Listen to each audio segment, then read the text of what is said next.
1947 तक देश अंग्रेजों का गुलाम था, आज देश अंग्रेजी दवा का गुलाम है। देश को अंग्रेजों से आज़ादी दिलवाने के लिए हज़ारों फ्रीडम फाइटर्स ने अपनी आहुति दी, लेकिन उनमें से मुख्य नाम है चंद्रशेखर आज़ाद और बाल गंगाधर तिलक का। आज 23 जुलाई उनकी जयंती है और उनकी जयंती में उनको याद करते हुए हमें और आपको अपना फ़र्ज़ निभाना है। देश को तो उन्होंने आज़ादी दिला दी 1947 में, लेकिन अब समय आ गया है कि अंग्रेज़ों के गुलामी के बाद अंग्रेजी दवाई के गुलामी से हमें आज़ाद होना है।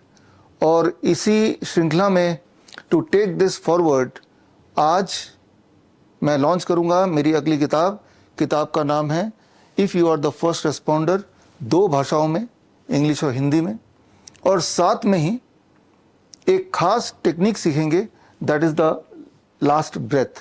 आप में से वो लोग जो मुझे काफ़ी समय से जानते हैं उन्हें पता है DIP diet, grad system, 3 step flu diet, zero bolt therapy, ऐसे बहुत सारे टेक्निक्स जो मैंने इंट्रोड्यूस किए जिसके माध्यम से बहुत सारी बीमारियों को आपने ठीक किया। इसी श्रृंखला में आज एक बहुत ही महत्वपूर्ण बट कॉम्प्लेक्स टेक्निक आप सीखने जा रहे हैं, द लास्ट ब्रेथ। और इस टेक्निक को आप तक पहुंचाने के लिए मुझे ये 2 जो आप देख रहे हैं राजा, emperor with new clothes and emperor with no clothes, इनकी मदद मैं लूंगा। और साथ ही में 2 और कैरेक्टर हैं, कालिया और सांबा, शोले के प्रसिद्ध कलाकार मैकमोहन एंड बीजू खोटे। ये जो आप तस्वीर देख रहे हैं ये 2007 की है। 2006 में मैंने गिनीज वर्ल्ड रिकॉर्ड बनाया था जो 2008 में आया था, दुनिया में सबसे तेज मेमोरी के लिए। इस किताब में अगर आप पेज 84 में देखें तो मेरा नाम है for being the fastest to memorise. तो उस वक्त मुझे लगा क्यों ना ये टेक्निक छोटे बच्चों को सिखाया जाए और वो आसानी से सीख पाए, इसलिए एज ए कैरेक्टर मैंने कालिया और सांबा को यूज़ किया ताकि उसके बहाने उस कैरेक्टर को इमेजिन करके बड़े बड़े चीज़ों को कैसे याद करना है, उसके लिए एक किताब उस वक्त लॉन्च की थी, तेरा क्या होगा कालिया। लेकिन आज फिर उस वक्त मुझे पता नहीं था कि इन्हीं दोनों कैरेक्टर का मुझे इस्तेमाल करना पड़ेगा, लेकिन इस बार जो इस्तेमाल करूँगा मैं इन दोनों कलाकारों का, उसका मकसद कुछ और है। मकसद है उन्हीं छोटे बच्चों को, यानी कि स्पेशली 9 साल से 14 साल के बच्चों को किसी न किसी षड्यंत्र से बचाना। एक ऐसा षड्यंत्र जो इस वक्त चल रहा है जबकि आप ये लेक्चर देख रहे हैं। तो खैर, ये 2 कैरेक्टर के अलावा यहाँ पे 2 अजीबोगरीब चीज़ें हैं मेरे पास जिसका इस्तेमाल हम करेंगे, और इनके इस्तेमाल से द लास्ट ब्रेथ के कुछ टेक्निक्स हम जानने की कोशिश करेंगे।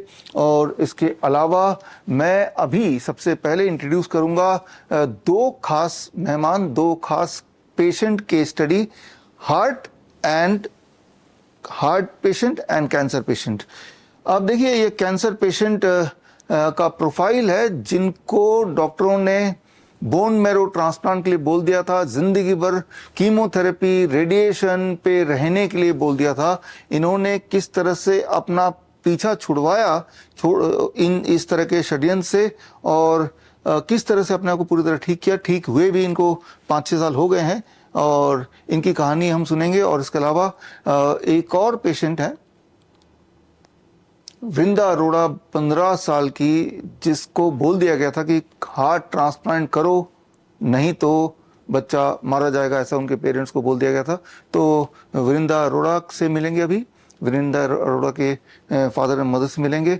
तो कहाँ तो हार्ट ट्रांसप्लांट, कहाँ तो बोन मैरो ट्रांसप्लांट, और कहाँ तो इन सब चीज़ों को छोड़ के सिंपल सा डाइट, द DIP डाइट, और उसके बाद इनकी ज़िंदगी पहली जैसी हो गई, नॉर्मल हो गई। तो वो कहानी से कुछ इंस्पिरेशन लेंगे और ये भी जानने की कोशिश करेंगे किस तरह से साइंस, कॉमर्स एंड कंस्पिरेसी के बीच हम लोग ट्रैप्ड हैं, अंग्रेजी दवा के गुलाम हैं। और इस गुलामी से बाहर निकलने के लिए आज की जो मेरी खास किताब की लॉन्चिंग है, ये किताब जो लोग मुझे देख रहे हैं इस वक्त, आप करीब 100 से अधिक YouTube चैनल्स में लाइव ये मेरा लेक्चर देख रहे हैं, सुन पा रहे हैं। और जो लोग लाइव यहाँ पे देख रहे हैं, सुन रहे हैं, उनके लिए ये किताब अवेलेबल है फ्री डाउनलोड के लिए bishrup.com/RAK में, हिंदी और इंग्लिश 2 भाषाओं में। और दुनिया भर के जितने सारे ऑनलाइन स्टोर है उसमें तो मिल ही रहा है, बिक ही रहा है, बट फ्री डाउनलोड आप मेरे वेबसाइट से इसको कर सकते हैं। और इसको पढ़ने के बाद आपको पता चल जाएगा कि दुनिया के बड़े से बड़े मेडिकल इमरजेंसी में भी आप घर के रखे हुए मामूली चीज़ों से अपना इलाज कर सकते हैं, अपने आप को पूरी तरह ना केवल ठीक कर सकते हैं बल्कि जो उम्मीद आप हॉस्पिटल में करते हैं कि वहाँ जाके जो सहूलियत मिलेगी उससे कई गुना ज़्यादा बेटर आप हो सकते हैं। तो फिलहाल पहले मैं आपको मिलवाता हूँ दो खास पेशेंट केस स्टडी से, और सबसे पहले मैं बुलाता हूँ मिस्टर वली को। आप थोड़ा अपने बारे में बताइए कि आपका एक बैकग्राउंड कहाँ से है। और मैं झारखंड रांची के करीब रहता हूँ, रामगढ़ मेरा डिस्ट्रिक्ट है। मैं कोल इंडिया में सर्विस करता था और 2012 फरवरी में रिटायर कर गया। मैं माइनिंग में था, अंडरग्राउंड में सर्विस करता था और उसके बाद अपना रिटायरमेंट लाइफ गुजार रहा था। मेरी ओल्ड मदर थी, वो बीमार चल रही थी, उन्हीं की सेवा में लगा हुआ था। तो 2016 में उनका जो है यहाँ फ्रैक्चर हो गया था, पैर में जांघ के पास जो है वो फ्रैक्चर हो गया। तो हम उनको इलाज में लगे हुए थे।